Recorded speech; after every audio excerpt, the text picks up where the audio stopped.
When all of a sudden we find ourselves dealing with difficult people and challenging situations, when pressure ratchets up, our bodies often move before our brains do. You don't plan for it, you don't choose it, it just happens, and it is beyond frustrating at times. And many of us have been dealing with the same behaviors our entire lives. You say yes before you even had a chance to think about it. You shut it down and then you are out of there. You avoid the situation altogether. Your thoughts are coming out of your mouth before you've had a second to even think them through. Or maybe your words won't come out at all. And there are some people out there that can already tell something is very wrong, but they're just so sick and tired of being told that they're too sensitive, or they need to just suck it up, right? Or they can't hack something, or they're complaining, or they're too emotional, or they're too dramatic. They're just sick and tired of hearing this kind of stuff over and over again. They're told to stop taking it so personally. They're told to get a thicker skin. People can tell you all day long that you're too sensitive. People can tell you all day long that you're too difficult, or that you're too much of a doormat and you need to learn how to say no, or that you shouldn't be procrastinating or avoiding. This kind of stuff absolutely drives me nuts. Telling people maybe they need to speak up more, right? We all hear some version of these platitudes depending on what that frustrating behavior is personally to you that you struggle with. But you hear some version of these platitudes. But here's the thing that drives me absolutely bananas. People are so quick to tell you what's the matter with you, right? Like in the moment, why did you say that? Why didn't you just tell him no? Blah, blah, blah. But they never tell you how to not do the thing they're criticizing, right?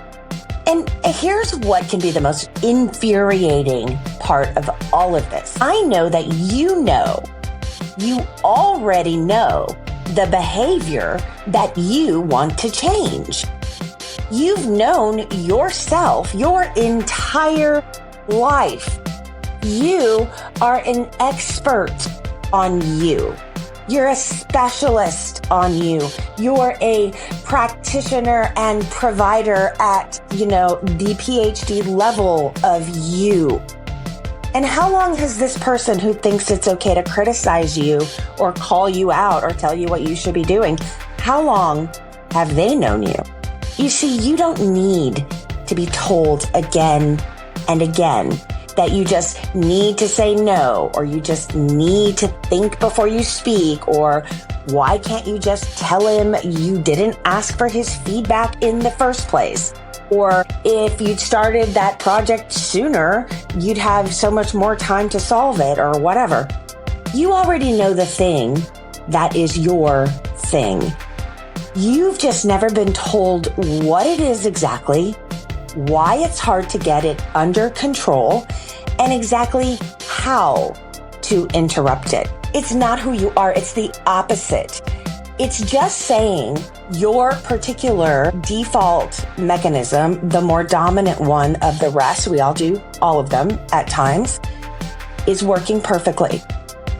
It's the oldest intelligence that you carry in your body. It is the oldest intelligence passed down to you through your DNA for survival, and it's also shaped by your environment, often early on. It's your survival reflex stepping in before you can even get a breath in, and without being taught the how to interrupt it.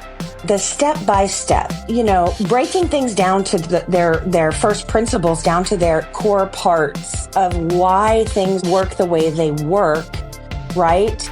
Before you put all the fancy stuff on it. When you can see under the hood and see this mechanism at work, and you understand why this particular behavior that drives you bananas and has your whole life and that you don't need more people telling you about, if you don't know how it works and why it works, you're not going to know how to interrupt it. And interrupting it is truly one of the simplest things you can learn. It just feels awful. And if you don't learn how to interrupt it, it may forever seem impossible to get it under control. Today, we are going to look at what that reflex actually is so you can start seeing it as part of your biology and not your identity. If you've ever wondered why your body reacts faster than your brain, this episode is for you. Let's go.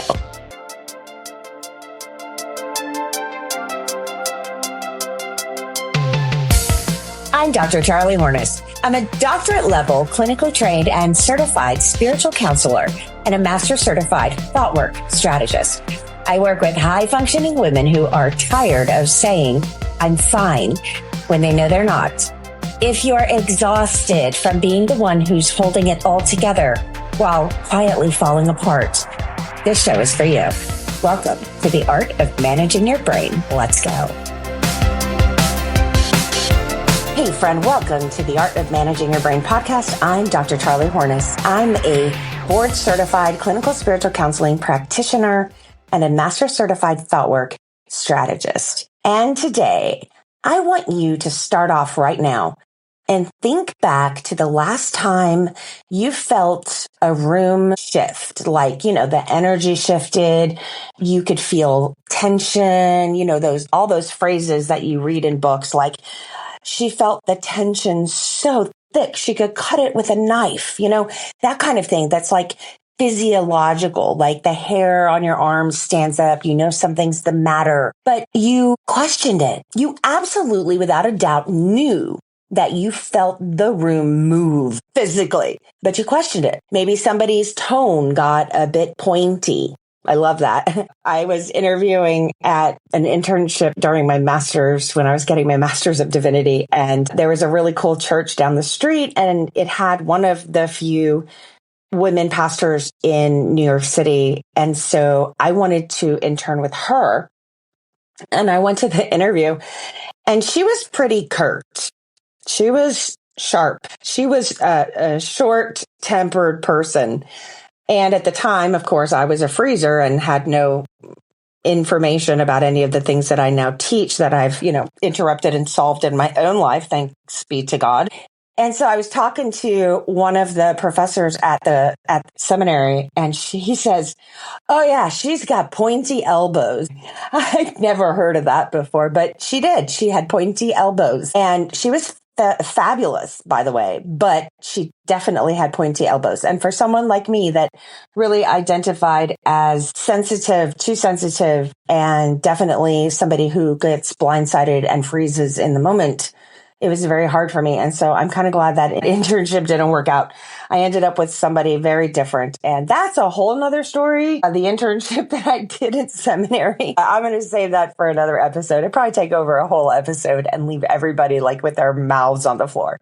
So anyway, yeah, she had pointy elbows, and I definitely felt the room shift, when her tone got pointy. And maybe you've had situations where a decision or somebody's words just blindsided you. Maybe the silence stretched out so long into that place of total discomfort that you had to, jump in and fill in the spaces. Maybe you could not stop yourself from saying yes because you felt this external pressure just squeezing you like a vice, and you couldn't handle it.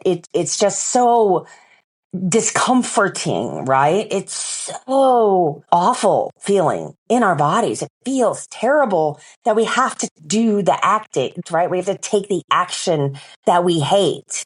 And it happens literally in nanoseconds. Like you feel it and you do it, and you don't even get a second to do what you'd rather do instead. And so what did you do before you had a chance to think about it and interrupt it? Did you, when that silence stretched out too long, did you jump in quickly? Did you fill that gap before everything went sideways? Did you save the day once again because nobody else should step in? Did you scan for an exit? Did you start to plan how the hell you were going to get out of there as fast as possible, or how you were going to call in so you didn't have to come in altogether? Did your brain go quiet and your body freeze and you lose all the words that you'd practiced the night before? Did you nod and agree before you'd even calculated the cost of your own time and energy? Did you pick up that subtle off before anybody else noticed, but you shoved it down because you've been noticing that your whole life, and there you go, being too sensitive again, right? And you just don't want to hear it. You see, we believe often, many of us, that struggle with the behavior. A lot of people don't. Fine, great. A lot of us do. Many people have behaviors that frustrate them, and they don't even know that that's what I'm talking about. I'm talking about being uncomfortable saying no to somebody because of your concerns of what they're going to think about you, or are you not coming across as nice? Are you going to be seen as difficult? Being full of regret because you are really good at telling people to stop it too much. You feel like you walk into a room and you suck all the oxygen out of it. And every relationship seems to end in people drifting away and not liking you. Or are you, gosh, like me, I mean, it would just drive me crazy when, especially when I was in such hostile and toxic and dysfunctional environments in my entire second career for 15 years, just constant dysfunction. And you would think that I would have eventually started to understand what was going on, but I didn't, because I kept letting people surprise me with bad behavior and ugly words because, I've always been this sort of optimist, and I've always thought that people deserve the benefit of the doubt, and they do. They still do. I still believe that. I've just changed how I think about a lot of these things, and I've been able to rewire my brain to behave differently. But I used to constantly get blindsided, constantly. And it was literally my entire body and brain shutting down because I was what I call the archetype owl. If you're new to my podcast, I've got 5 archetypes, and mine is the freeze instinct, and it's represented by an owl. And you would think that I would eventually have stopped doing this, but anybody else out there that struggles with any of this sort of throwaway line, fight or flight, nobody talks about how we can solve it. And the truth is that we can. Everybody's heard of fight or flight. That's not new, right? And I'm sure that you know what yours is, your reaction. I do have a quiz if you don't know. And even if you do know, you need to identify it as your dominant. And if you don't know what your archetype is, you need to go to my website, charliehornescoaching.com/quiz, and find out what yours is. And you're also going to get a free sort of quick wins cheat sheet emailed to you. That's how you'll know exactly what your thing is. But most of you already know, or you've at least heard of this stuff, fight, flight, freeze, fawn, right? We say it like a throwaway, like it's not important. Like, oh yeah, you fight or you flight. And people don't really even know what they're talking about. They just say the thing, right? So your reflex continues to move faster than you can, because even if you know it, information doesn't help.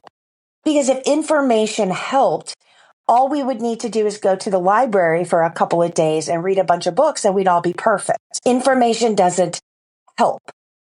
And secondly, people that offer information we already know, like you should say no or whatever, but don't ever offer the how to do that, are really not helpful and are often part of the problem. Because it does a double violence to you. First, you're sideswiped by the thing. Often it involves your perception of a difficult person or difficult situation.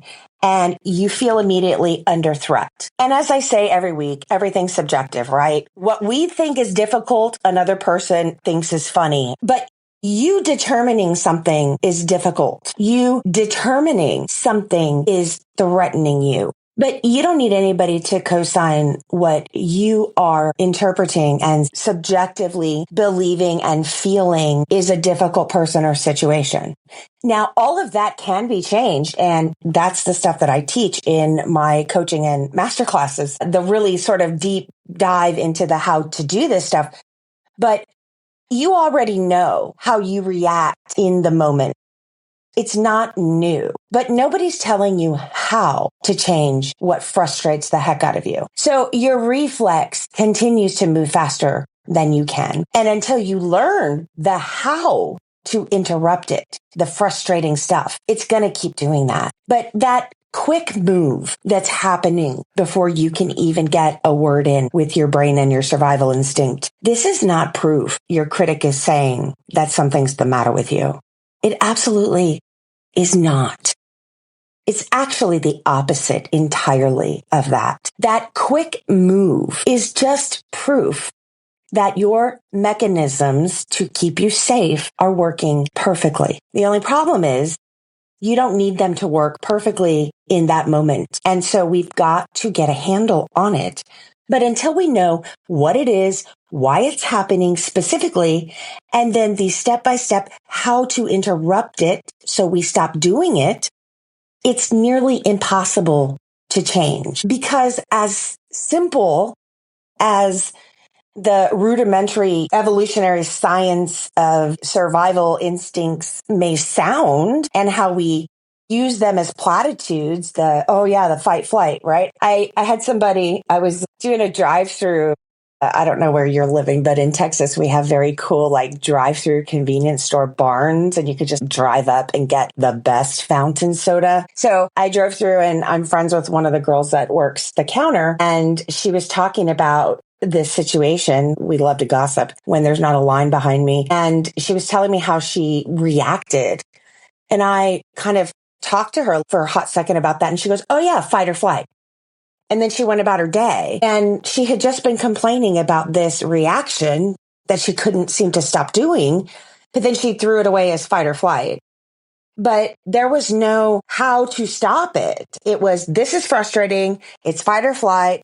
That's just who I am. And there was no explanation. And it was like, so be it. I'm going to keep doing this the rest of my life. And all of a sudden there were like two cars behind me and I couldn't like get after her about it because it's not true. Everybody has some kind of really frustrating behavior they cannot get control over. But we don't talk about it. We just assume that it's something wrong with us. We see everybody, like I talked about last week, we see different reactions from different types of archetypes, which is why I use the archetype. So you can see that you belong in a club of a whole bunch of people just like you. You are a very special snowflake, but everybody who's an owl freezes, and everybody who's a fox archetype and gets that result from the quiz is a people pleaser, seemingly. And then all they do is beat themselves up for it. And it's useless because, number one, it's not you. Number two, you've been told your whole life it's you and you need fixing, which you don't. And number three, everybody who's a fox is just like you.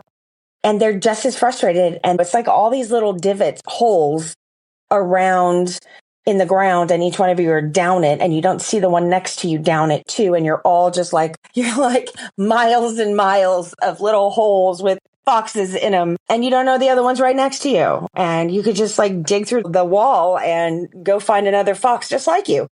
And then y'all could like talk about how you're exactly the same in so many regards, as you are special as well. These are not personality flaws. These are not your identity. These are not things that are wrong with you.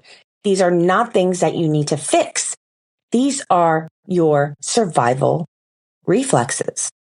But if no one has ever explained that, and instead they have created that double violence of, number one, you getting blindsided, and then number two, telling you you're too sensitive about it, right? That's the double violence that happens.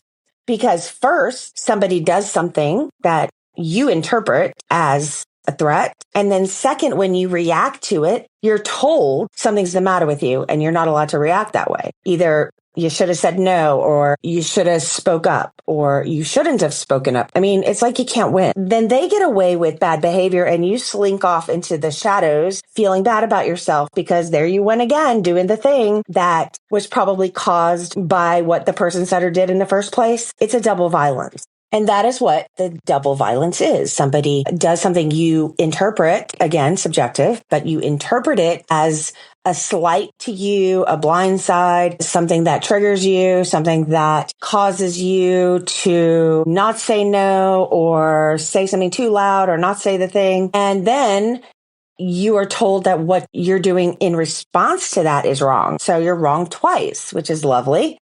And then the onus is put on you. And the person who is behaving badly doesn't get held accountable when you tell them something, you're told you're too sensitive. It's just constant compounding levels of violence. That's not going to work because these are not personality flaws. These are not things that need fixing. These are simply your survival reflexes. It's just that nobody ever explained them to you. You may have misread them as fear, as being too sensitive or too much or too difficult, or worse, read them as a weakness about you that you've just stuck with your whole life and told yourself a story about it.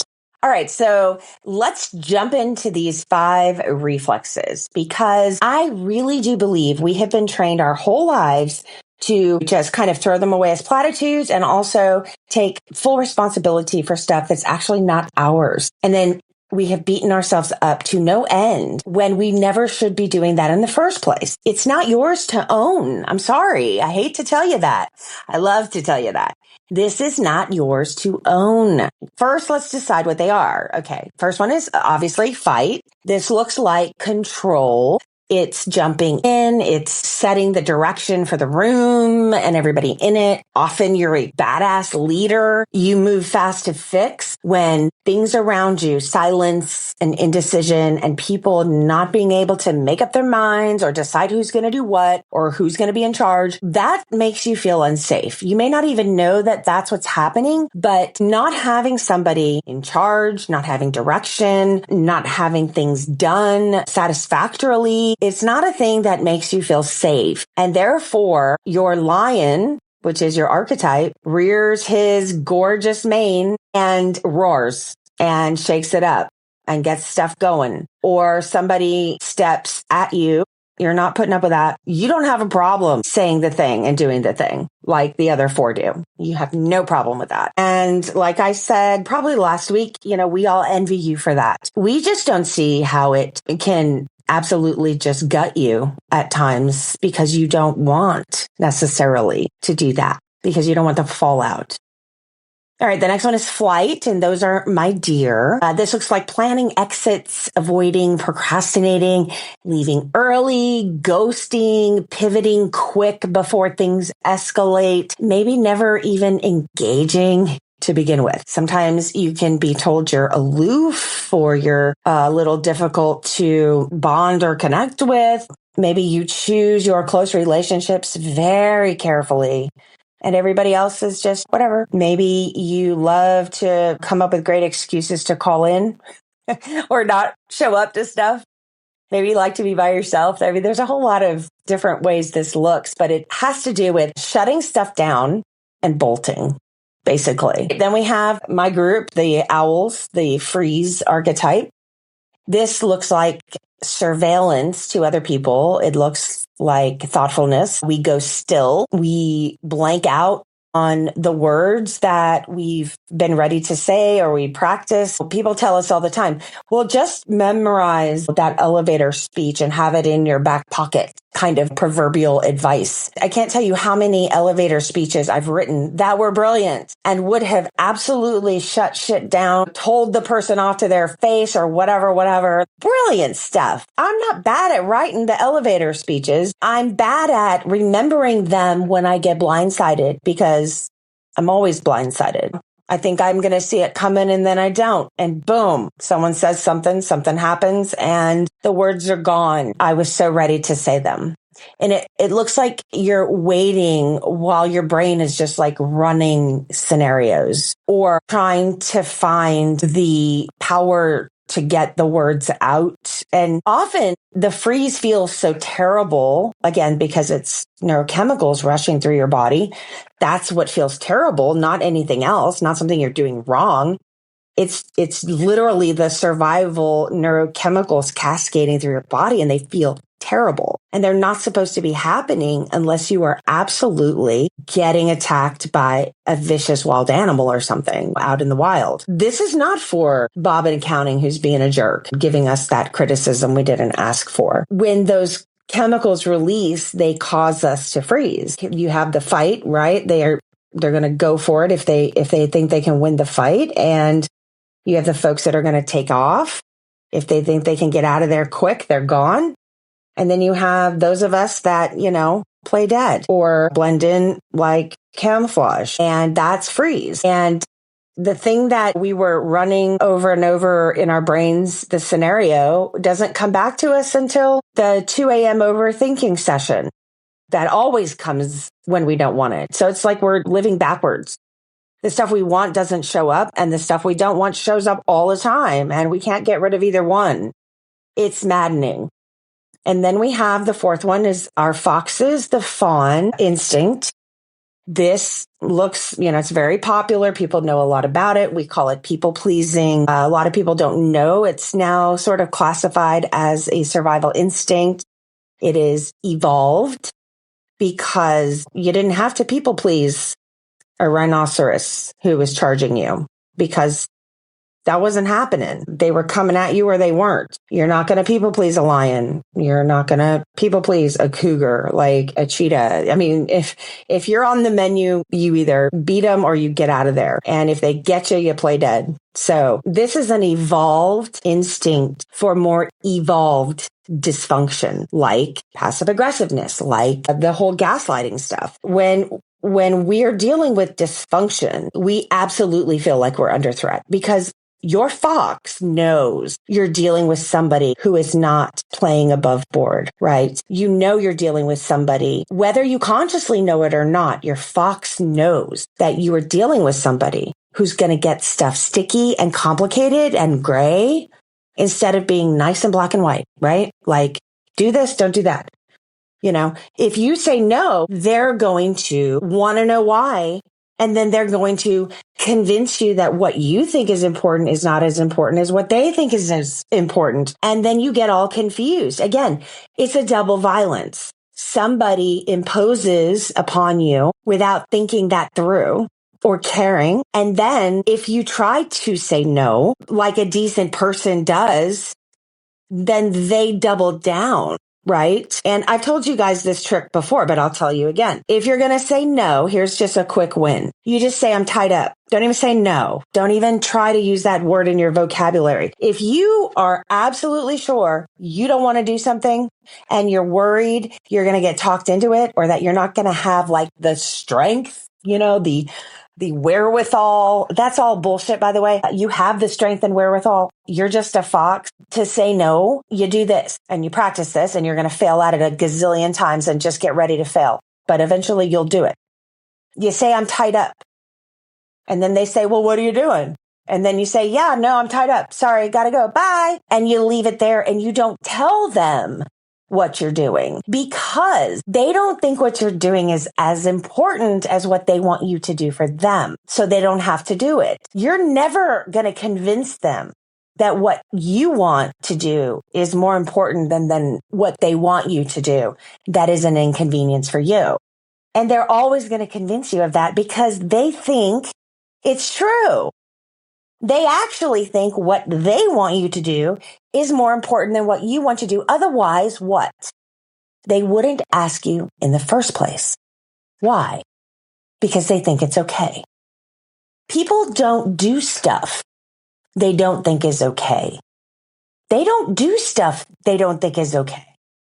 If they didn't think it was okay to do it or say it or impose it on you, they wouldn't do it in the first place. So once somebody crosses the line and shows you they're okay with the behavior or the words or the imposition they're putting on you, that is your clue. They're never going to think what you have to do is more important than what they have to do because they've already shown you it's not.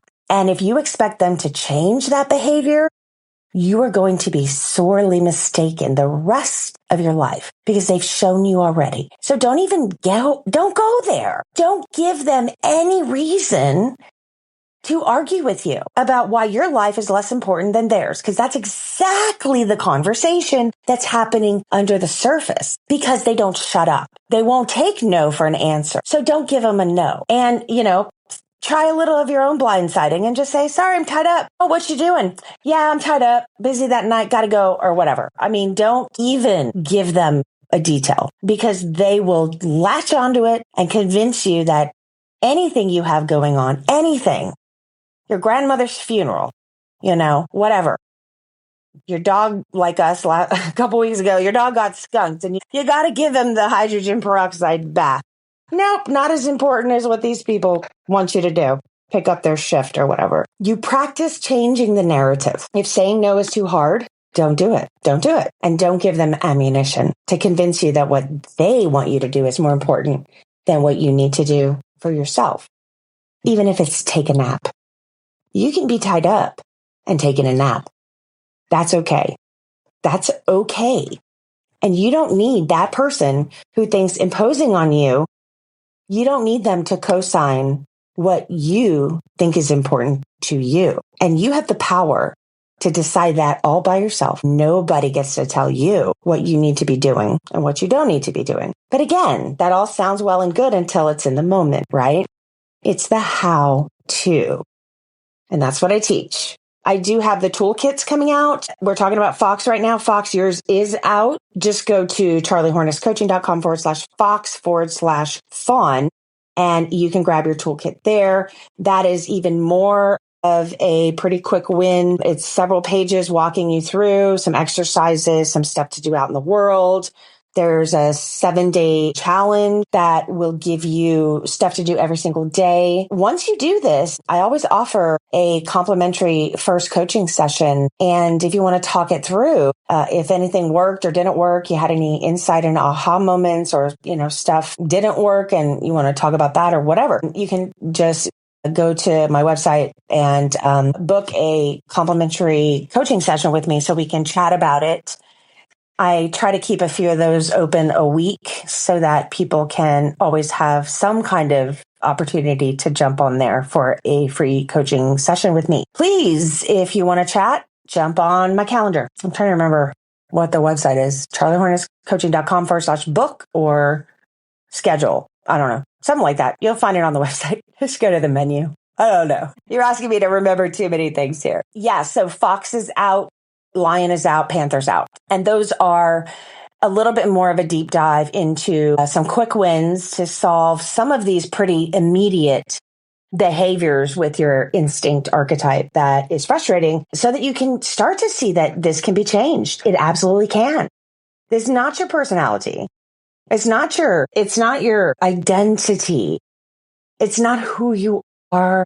It's not this, terrible thing that only you do that you have to live with the rest of your life. Now, some people enjoy feeling like that sort of victim mentality. I get it. A lot of people have been through a lot of stuff, and there are times that are appropriate when we need to be validated, right? Because we've been through something difficult, or we need other people to say, you're not wrong. That was messed up, at least in my perspective also. We need that sometimes. But I will never cosign your victimhood if you don't want to be different. And I'll pause here and tell you a quick story. So often when I tell stories about all of my really dysfunctional experiences at my work as a minister in the U.S. context, in the Texas context, my engagement always spikes. So people really love these stories. Y'all are weird. I love it. I'll tell you one of my transformational moments. I don't think I've shared this story. I think of these things. I think I blocked them all out and then they just kind of come back every so often. But so there are two women very early on in my ministry career that probably did the most impactful stuff for me. Like, it was bizarre. I went to this conference at one of our denominational camps. You hear people growing up going to church camp. Well, it's because churches own some of the most beautiful property. A lot of it was, donated to them, or it was in people's families for generations. And then, a camp and conference center was built on some beautiful lake or river or beach. And so I was at one of these gorgeous places that really was life-giving. And I would really look forward to any kind of conference or retreat to go to learn. I argue that if 5 converging forces come together at once, it will work the same as the way the converging forces create a hurricane. If that's happening, especially in a working environment, and you can identify these 5 things, then you'll probably be gone if it's a new job, 18 months to 2 years. And you will leave showing mirrored symptomatology of mental health problems that are not mental health problems necessarily. Now they can, manifest into significant issues. But, when this was happening to me in the most significant hostile environment I was in, that probably caused me a lot of mental and physical health problems at the time. But I say all the time, I love who I am today. I wouldn't be doing what I'm doing today, but I probably will never be the same person, because that level of stress literally changes your brain chemistry. It changes the makeup of your brain. It shrinks dendrites in your gray matter. If you have too much cortisol, it shrinks your hippocampus, which is, your center for memory. And it would just make sense that you start behaving differently than when you were hired, because you've had 18 months to 2 years of significant levels of neurotransmitters in your brain you should never have unless you're like literally getting eaten by a bear.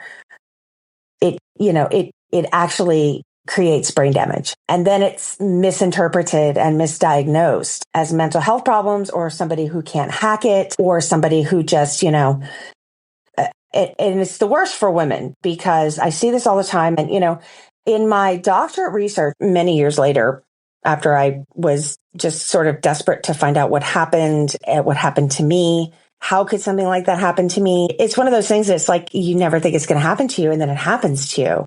And my research, I used a slice of women, a control group of women that are in high stress environments. And guess what they were? They were women ministers, of course. And 90% of them, 90% identified as having significant to extreme levels of abuse in their working environment.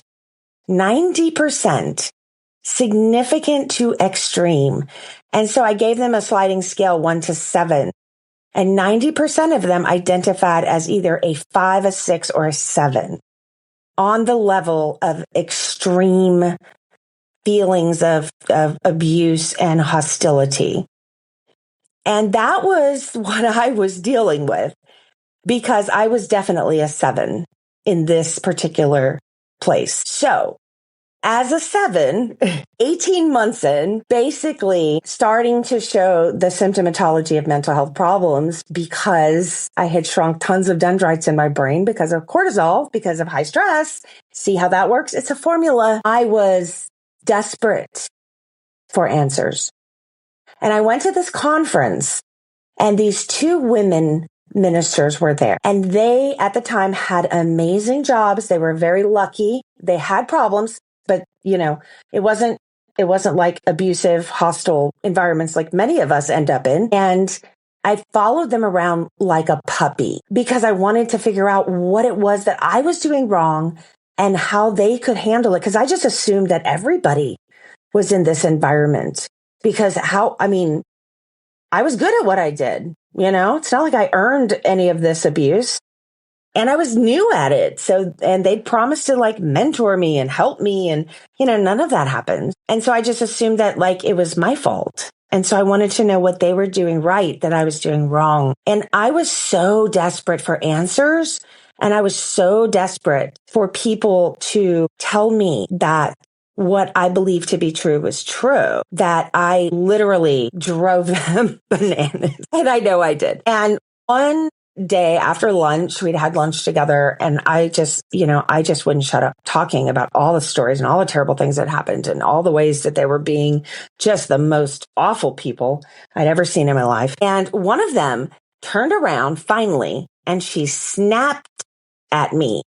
One of the nicest women, female minister, totally healthy, amazing, had been at her job for like 6-7 years, whatever, snapped at me. And she said, Charlie, you've come into a very difficult vocation for women. Why are you surprised that it's hard? And then she turned around and walked away. And that was the last time we talked at that conference. And we were kind of friends. Like I was in her town a couple of months prior, and I went to her church and I went to her cool classes, and she's really cool. She was doing like a Bible study on the Lord of the Rings. It was amazing, and using the like concepts of light and dark, and using all the quotes and the Gandalf quotes and the, here is the light in the darkness when all the lights go out quotes. And I did not see that coming either.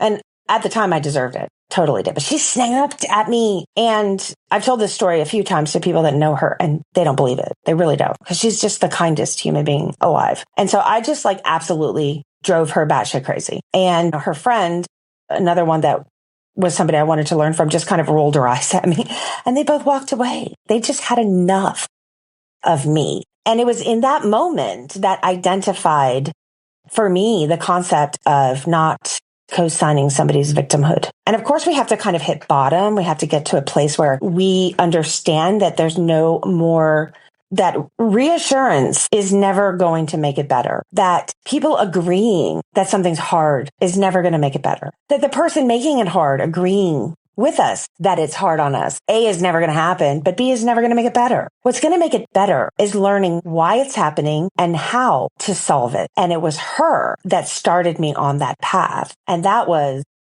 15 years ago.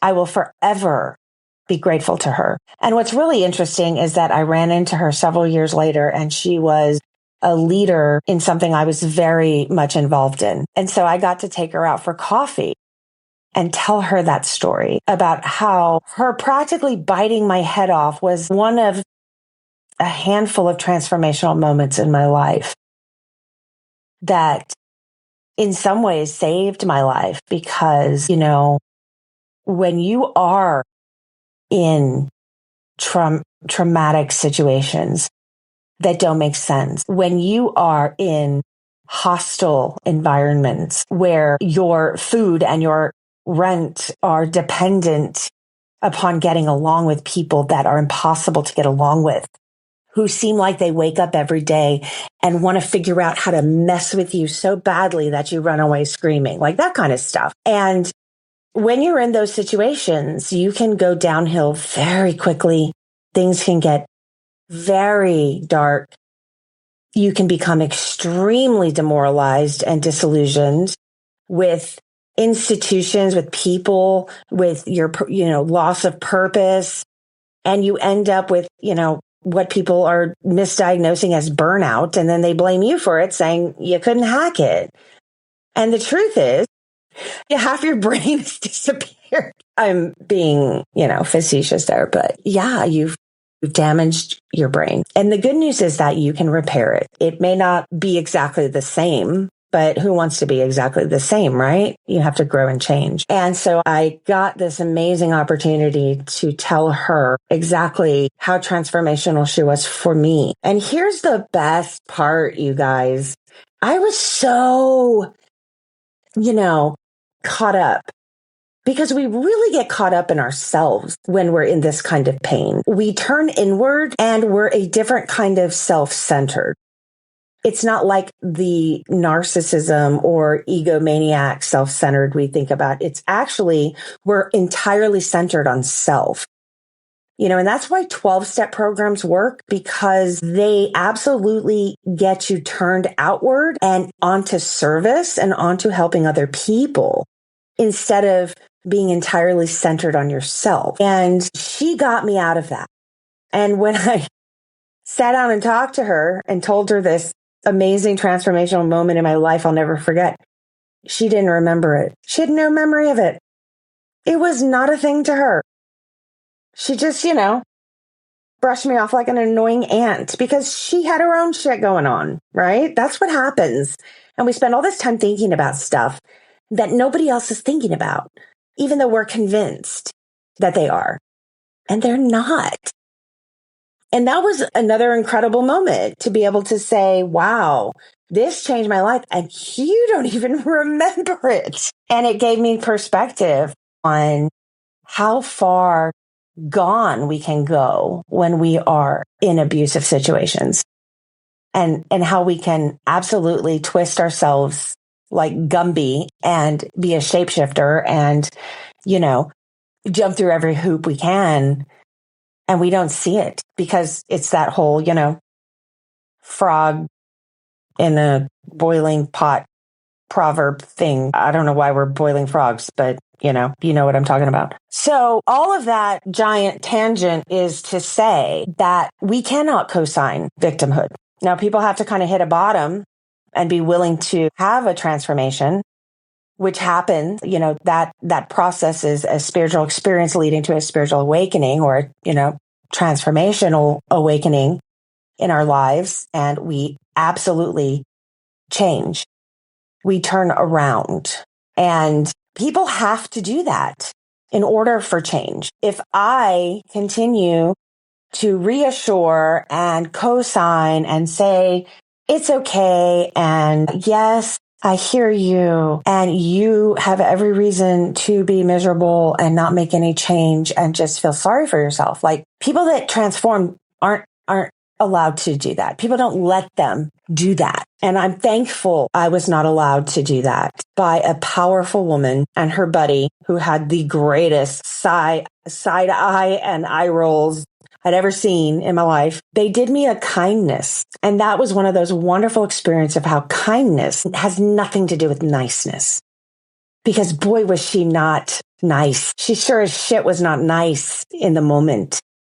But I can see how kind she was to me because she was healthy and she saw me going down a bad road, and she was the person sent into my life to shake me up and help me see that it didn't have to be that way, and that I was giving all of my power and control over whether or not I was going to have a good day to people that had already proven to me they did not care if I was going to have a good day, nor did they respect it, nor did they take care of the fact that they had the power over whether or not I was going to have a good day.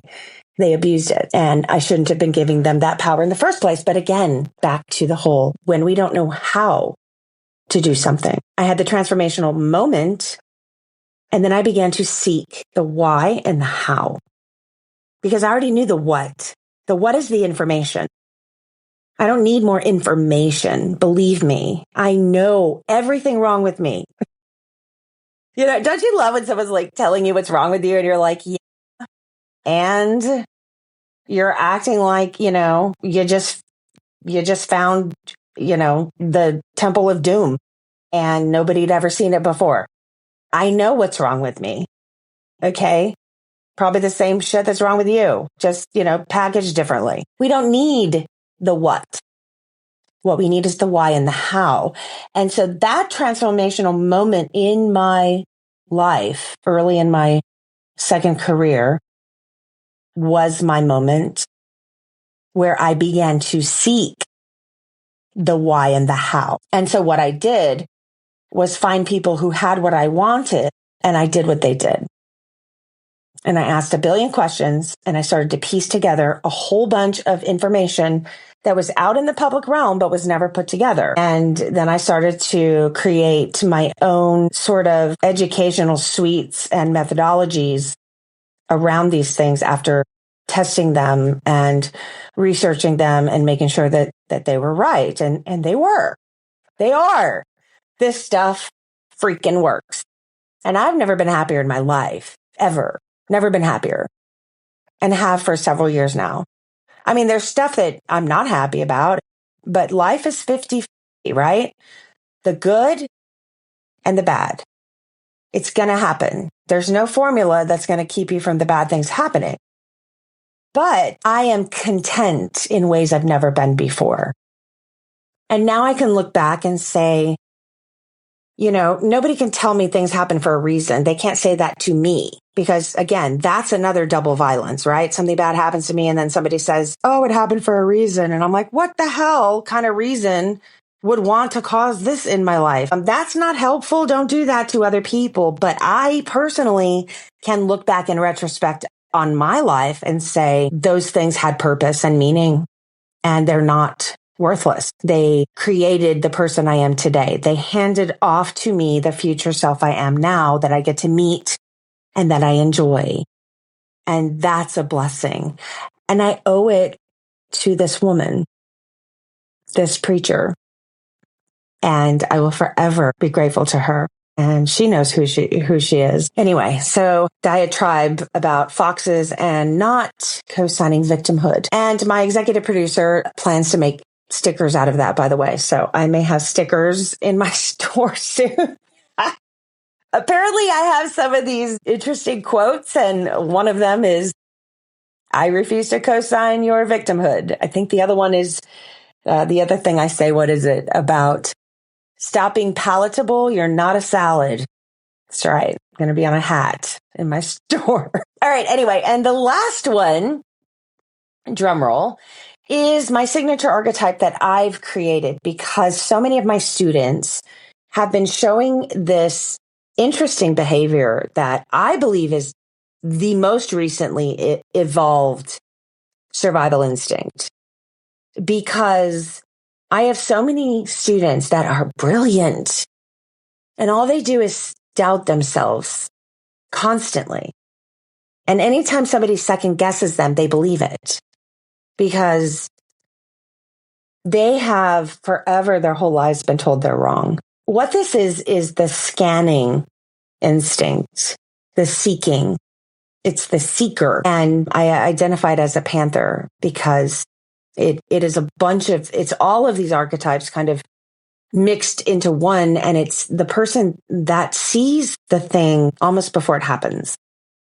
They're the person that can feel the shift in the room before everybody else does. They're the person that can instinctually identify when something's going to go south. They're the person that responds to the person with the pointy elbows and then gets called too sensitive or gets called too emotional. And the problem is that this archetype is susceptible the most to gaslighting. And so they have spent their whole lives doubting themselves because typically, again, here's that double violence piece. Somebody will do something that they think is okay that obviously you don't. So there's a disagreement right there. What they're doing that they think is okay is causing some level of threat or violence to you. You believe you interpret that in that way. Then if you were to speak up and say, ouch, or if you were to take a preventative action next time they walk in the room, that's when you're told that you're, making stuff up, that you're the two this and the two that, and you need the thick skin and you need to not take stuff personally. And so it's the person who often is causing the violence, and I use that word pretty loosely because I mean it academically. It's a methodology where there's a harm and then the person that does the harm, it doesn't have to be a big harm. And it's often a subjective harm because what could harm one person, hurt someone's feelings, if you will, somebody else thinks is hilarious or dry humor. So we're talking about subjective things, but I use the terms double violence because it is a violence that ultimately can cause people to go down a very dark road of disillusionment and can end up in a very dark place because mirrored symptomology of mental health problems can easily manifest into real mental health problems. And this level of symptomatology of mirrored mental health problems can be interrupted beforehand and can be prevented, is my argument. But if these double violences continue to stack upon themselves, they will compound like the worst possible interest, not the interest that you want. So this is a very significant archetype that is prone to dealing with gaslighting and self-doubt and people second guessing them and them creating a pattern in their own lives of second guessing themselves and assuming they must be wrong because nobody else in the room agrees with them. And this is not the co-signing stuff. This is, you're unsafe and you're not like the fox that wants to just like appease it and get out, right? The fox has learned just make the asshole happy. It's less of a hassle. The problem is the fox feels guilty about that, resents it, says yes when they want to say no. And I said last week, if it wasn't for resentment, the fox probably wouldn't have any problems, And this is not the owl that, freezes in the moment. This is the person that says ouch and then is told they aren't allowed to be hurt or that their hurt is not real. And although it's subjective, what you feel is real. Now, can you change your feelings? Hell yes. How do you do that? Thought work. How do you learn that? Take one of my classes. They're online, charliehornescoaching.com. I don't know. Store, probably. You keep asking me to remember URLs. Come on, this is not my jam. They're on the website. So go over there.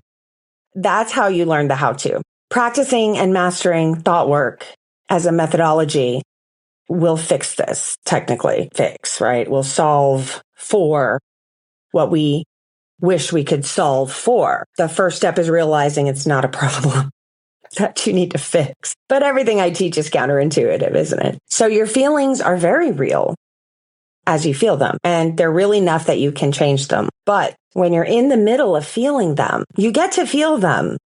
And you don't need anybody to say it's okay to feel what you're feeling. And people that question your feelings, people that even talk about your feelings in some kind of negative light are often the perpetrators for doing the thing that you're interpreting that's creating your feeling.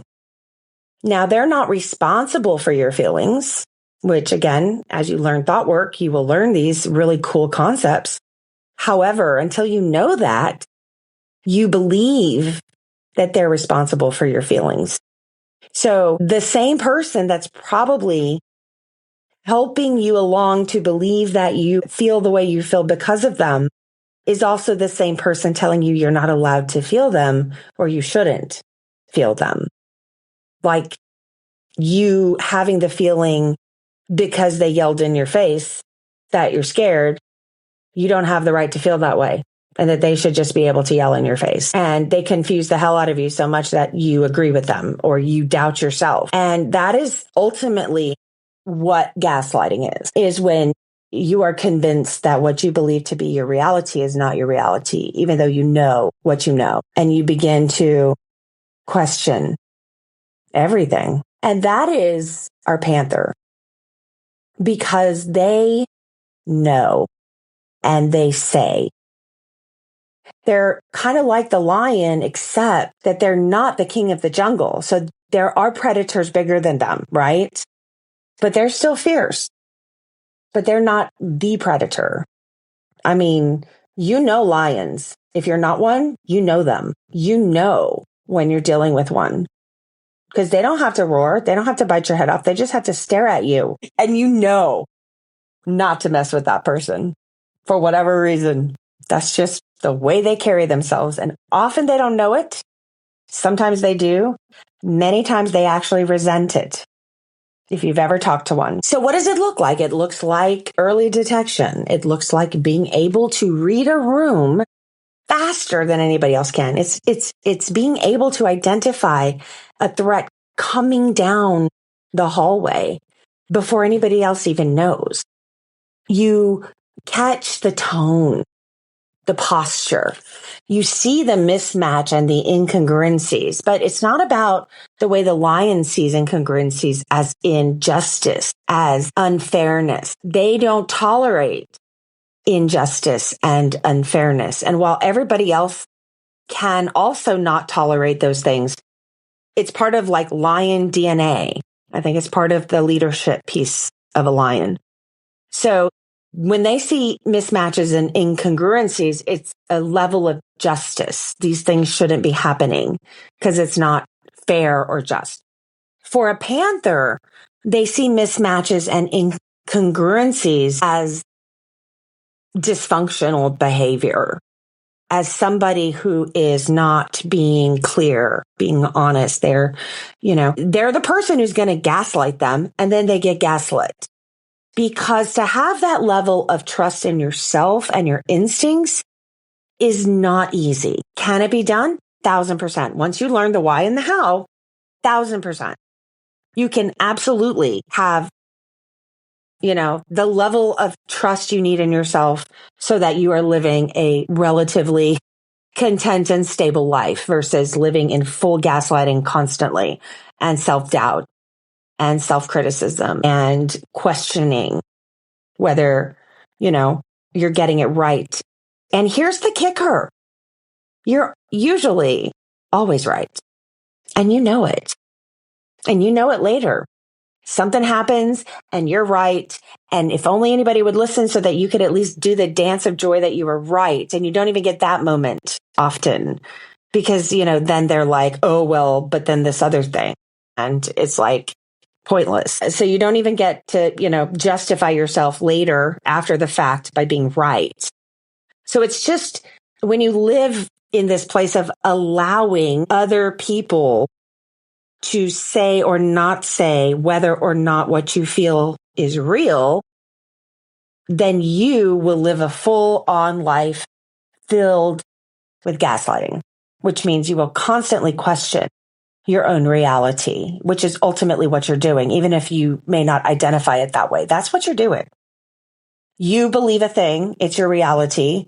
Somebody says it's not true, and then you question your reality instead of push back against them and say, well, maybe you don't believe what you think is true. You can do that too. But again, I can tell you that all day long until you learn the why and the how. It's absolutely impossible to change survival instincts because they happen just way too quickly until you know exactly how to interrupt them. But you see the mismatches and the incongruencies way before anybody else sees it or even admits it. And then if and when, which is usually when you prove to be right, they just gaslight you in a different direction and you don't even get to enjoy that. And then you wonder why you feel like an easy target for second guessing and self-doubt. You see, each of these reflexes, let's bring it back now, lots of rambling. I'm enjoying tonight, apparently. I'm in a chit-chatty mood. Each of these reflexes adapted to keep you safe in the environments that shaped you. And often they became much more honed in environments where you felt threatened in some way. Even if you can't put your finger on it, you don't have to be able to, look back and say, on December 12th, 1934, blah, blah, blah, at 10 a.m. Like, you may not know, and that's okay. But that doesn't diminish the fact that you have instincts that were honed and have become a particular type of reaction as a dominant one. And then you have the other ones that just, poke out and creep out when they work, right? If your brain identifies that you can win the fight, you're going to fight. I mean, I can't tell you how many times I have had these brilliant moments that were not my moments. They were like, to use some spiritual language, they were like, the spirit just taking me over for a hot minute. I did an Easter sermon once that got me in a lot of trouble. So much trouble. I've been called in many times for my topics on sermons. Probably, they say when you're making people mad about your sermon topics, you're probably preaching on something really good. What was it Karl Barth said? Preach with the Bible in your one hand and the newspaper in the other. And then what's the other fantastic quote about ministers are meant to comfort the afflicted and afflict the comfortable? I love that one. The problem is you can't keep a job that way. And sadly, your church pays you. So it's a conundrum. It's a conundrum. Then you wonder why a whole bunch of people pleasers are ministers. Well, they like to eat. So I preached on Mary Magdalene because, typically we talk about, pretty basic Easter stories. And so I thought I would do something different. And I did a whole bunch of research on her. And she's just a really cool character in the Bible. And she's one of very few stories that is in all four of the Gospels, Matthew, Mark, Luke, and John. And they tell almost the exact same story, which is rare to find in the synoptics, the four Gospels, the exact same story in all of them. I mean, they've used all four of them to kind of piece together the stories from different stories in each one that, kind of corroborate. And they did a whole bunch of research on this. And that's how you ended up with these particular books canonized. But this particular story of Mary Magdalene after Jesus's death is identical almost in all four of them, which is very bizarre. Very bizarre. And she's the first one to see Jesus once he's risen and the first to recognize him. And then she, runs back and tells the disciples who are hiding out in the upper room that Jesus has risen. And so in the sermon, I break down the Greek word for, gospel, which is the good news. And what is the good news? The good news is that Christ has risen. And she's the first person to say that Christ is risen. So she's the first person to proclaim the good news, which is the gospel. So she's the first preacher. And that didn't go over so well with a whole bunch of people, even though it's in the Bible. That's okay. A lot of stuff's in the Bible nobody wants to hear about. Anyway, 6 months later, a woman came screaming into my office, red-faced, pissed as hell.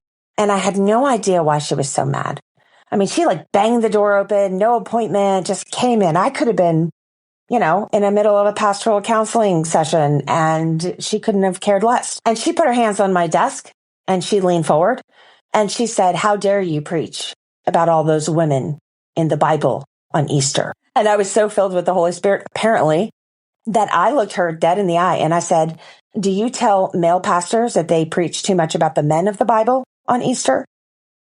And I watched her head literally proverbially explode in front of me. And it just misfired multiple times. And she just kind of walked out of my office shaking because she couldn't answer the question. And I'm not somebody to pop off because I'm an owl and I freeze. And the point of that story is that we all have moments when our body and our survival brain knows we can win a fight and we just win it. And it has nothing to do with who we are, because that is not who I am. And that is not my personality. And that is not my identity to typically, clap back with something relatively smart, because my brain is typically offline when I feel threatened, but not in that moment for whatever reason. And it could have been a man who said it. It was about the topic. And I think it was about, I needed to say that to her. She needed to hear that, I guess, because I had no control over it. But that does not happen to me that often. But it does happen when we think we can win a fight. We run when we think we can get out faster than winning the fight that we can't win. And we play dead when neither one is going to work. And then, later with evolution, we try to appease the threat with, cool banter or, agreement. And now we see the threat coming and we try to be healthy and call it out. And we're not prepared for the dysfunction, the level of dysfunction people are capable of. And therefore, our first instinct is to doubt ourselves. And that's also a DNA thing. That's also a biological thing, to doubt ourselves. Each of these reflexes adapted to keep you safe in the environment that shaped you. The only trap is when you mislabel these reactions as your identity, because these are not your personality. They're not. These are things you were taught, that you learned, that you can unlearn. Simple, not easy, but simple. They're not who you are. And I want you to hear that. The only trap is when you mislabel this as your identity, when you say to yourself, I am this. I've been told I'm too quiet. I'm too intense. I'm too difficult. I'm too needy. I'm too much. I'm too whatever. In reality, your body saw threats coming faster than anybody else, and it reacted to keep you safe. That's all. And that's why you have an archetype. That's an animal. And it's time to train it. It is time to train your animal, your archetype. Is it a lion? Is it an owl? Is it a deer? Is it a fox? Or is it a panther? And that is your pet. And it is time to train it. So what does the science say about all this? Here's what biology says. Your amygdala and your insula, the parts of your brain that scan for threat, they fire before your prefrontal cortex, your evolved adult brain, your thinking brain, before that part can even weigh the context, before it can check your calendar, before it can decide whether or not you even want to say the thing or do the thing. So what does that mean? It means you never did decide to fight. You never did choose to freeze. You don't consciously plan to appease or to shut it down and get out, or to believe somebody when they tell you what you think is not real. You don't choose any of that. That is not something that is just who you are. It is something that happens automatically that you can interrupt with practice. These are not your character quirks. These are not things you just have to live with. If you're that miserable, you can change them. They're reflexes that can be trained. They're muscle memory. You can redefine muscles, right? They are neuropathways that have been carved into your brain matter that you can reroute through neuroplasticity practices. And once you see them as biology, not as something to be blamed on you and not something worthy of blame or worthy of being fixed, you stop wasting years trying to fix stuff that's not broken. I'll tell you one more quick story. One of my favorite moments of being blindsided, I'd started at my infamous difficult church, and I was in the office with the secretary at the time, the admin, but she actually insisted on being called the secretary, whatever. And she was another pointy-elbowed person, and she did not like me. And I was the first woman minister at this church, and she did not agree that I should be there because I was a woman, even though she worked at a mainline, extremely liberal, probably the liberalist, one of the liberalist, theologically wise churches and denominations in the nation. But she was not having it. And we had somebody who was homeless knock on the office door one day, weekday, midday. And it was just the two of us there. And they were hungry and wanted something to eat. And typically, churches that are proactive with, helping the poor and the needy have things called go bags. And in a church, it means something different. It is a self-sustainable food that does not need to be cooked, does not need to be heated, and can last for a while. So the expiration date is, long. So this is like those instant chicken salad mixes with crackers or crackers and peanut butter. Things like that and bottled water, things that can be a couple of meals for somebody in the liminal space, the in-between space. And so I asked her quickly, do we have any go bags? She looked at the person at the door. They were standing at the door still when I was asking her, do we have any go bags? Because I wanted to get them something. And I was new and I didn't, we hadn't addressed this situation yet. And she says, she quotes 2 Thessalonians 3, the thing about, if you do not work, you will not eat. She quotes it at them, yells at them, and then slams the door in their face. Right in front of me. I couldn't believe she did that. I was so blindsided. Who does that? Who fucking does that? If you do not work, you will not eat. All right, number one, most theologians, scholars, biblical scholars, don't believe Paul wrote that. They believe that one of his students wrote that. And secondly, you can't cherry pick and take shit out of the Bible just because it, suits your belief in the moment. You have to, read before and after and understand why it was written in the first place. What were they talking about? Who were they talking to? You don't just yell at a homeless person. If you do not work, you do not eat. And then they don't get to eat at a church. Are you kidding me?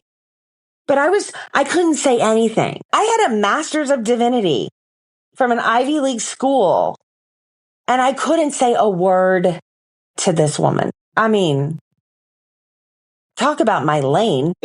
If there was ever a lane that was mine, that was it. I had nothing. I had nothing. Some days I wish I was a lion in that moment, because that was somebody who probably deserved to, have their head bitten off in the moment, because that was one of the meanest things I've ever seen in my life. Purely evil, mean awfulness. And it was a perfect opportunity also to do some Bible teaching, right? And I had nothing. Frozen. And I think I was frozen the rest of the day. My brain just halted.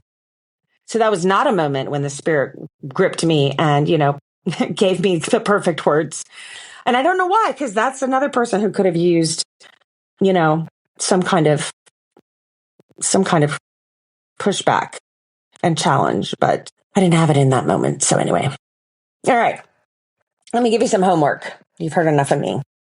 So here's your step this week. I want you to think about one or two recent high stress situations. And I just gave you an example. That's why I told you that story, because I knew I was going to ask you to do this. So you heard an example of me freezing in the moment. So I want you to ask yourself, what was the first thing that happened? The very first thing. You were fine and then you weren't, right? What happened? What showed up first? Did you identify something, whatever that thing is, and then what did you do?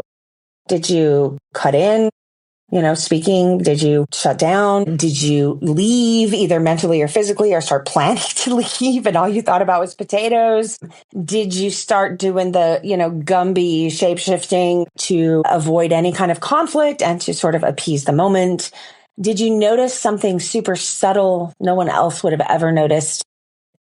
And then you worried about speaking up about it again because you were just sick and tired of the whole, don't take it so personally, you're too sensitive, blah, blah, blah, blah, blah.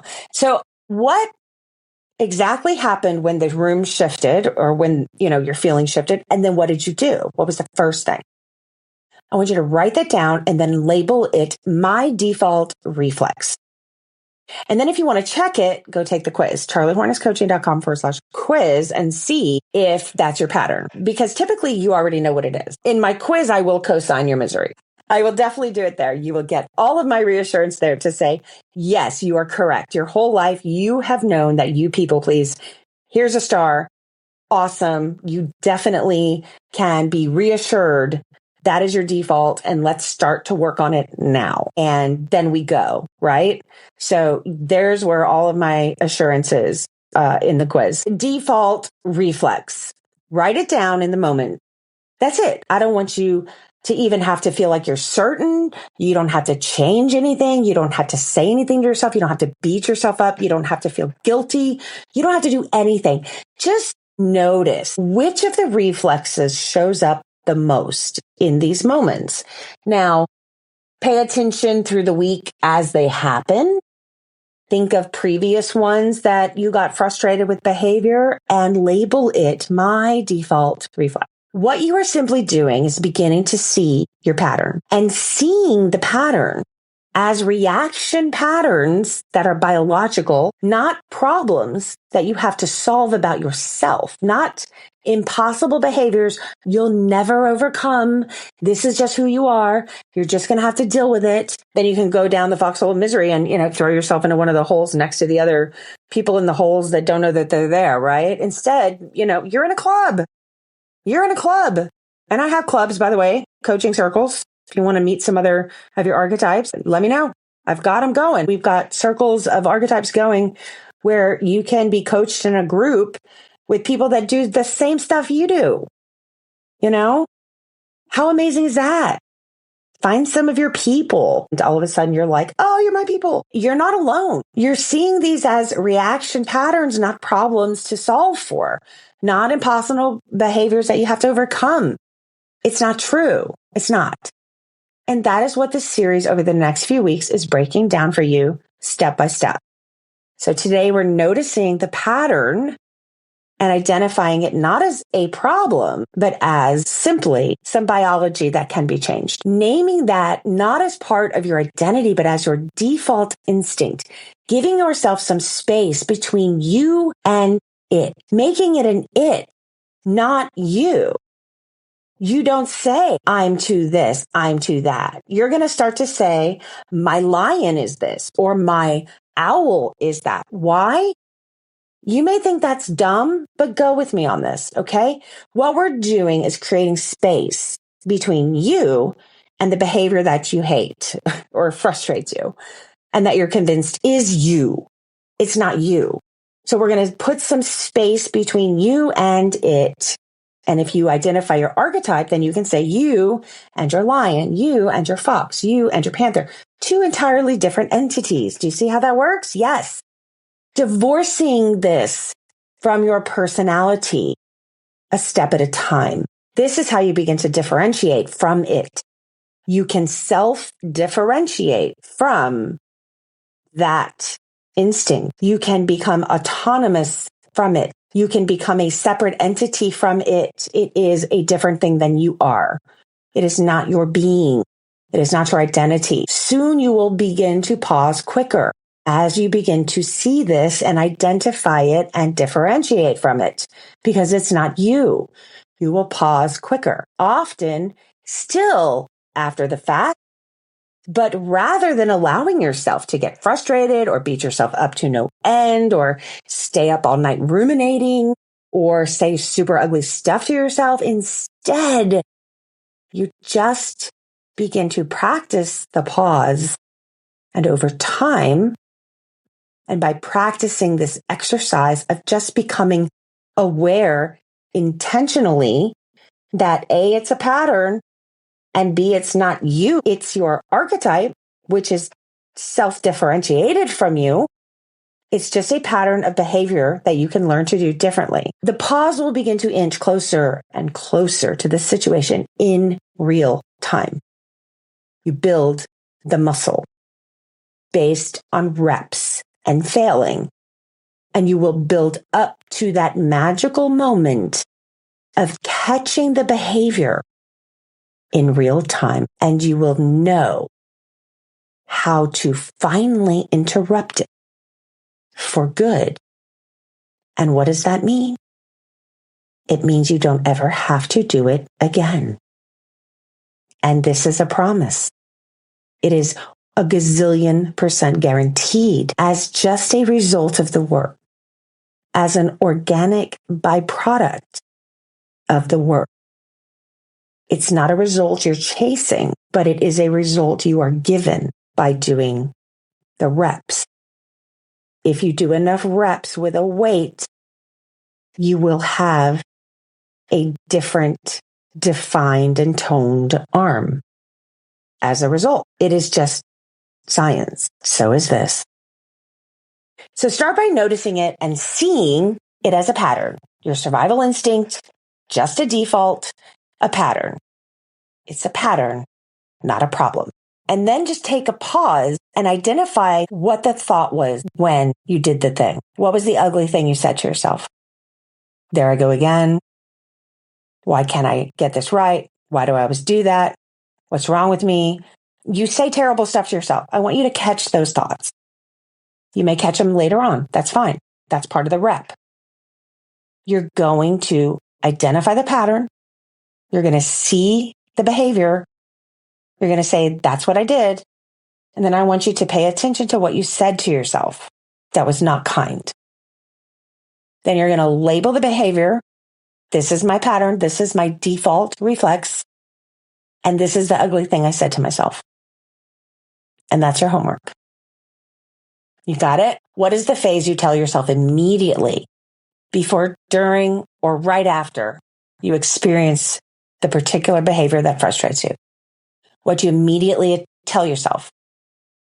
Some people have a significant thought as soon as they feel something in the room or they notice something as it's happening. Some people have it right in the middle, right afterward. And if you're anything like me, it comes to you at 2 a.m. in the morning when you're ruminating and you can't sleep. And I did that for too long. And now I don't anymore. And I don't ever have to again.